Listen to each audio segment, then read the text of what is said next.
I think this is actually a really good segue into the fellows perspective. Yeah. And I think one thing that I was always considering is do I want to do clinical research? Do I want to do basic science research? What is that going to mean with the program that I sign up for? And how is that going to affect the programs that I apply for? So how did you think about it?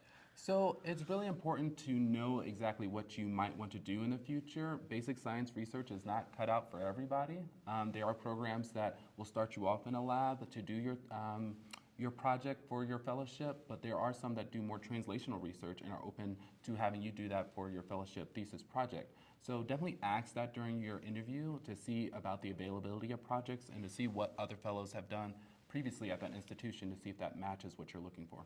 And I think that just making sure that you look at prior theses projects that they've been able to publish before, research groups that they maybe have established like through the institutions. If you have a specific interest or even publications related to those topics, mention those in your application, mention those in your interview, because that will really be able to help them select that right candidate, because it's easier to hit the ground running when you have a very autonomous and free research year. Yeah.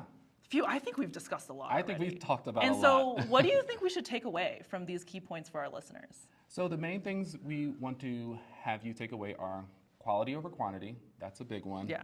Don't sign up for a bunch of small projects that you're a middle author for. Really focus on getting those hard-hitting projects that you're first author.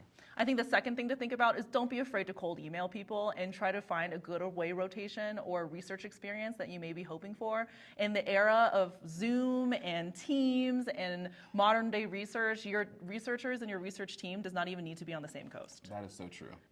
And our third thing to also think about is just think about feasibility. We want to make sure that the project that you're doing is feasible. And so do something that is actually going to be something that leads to publication and something that you think you can finish within a reasonable time period, because you have only a limited amount of time before you're applying for fellowship.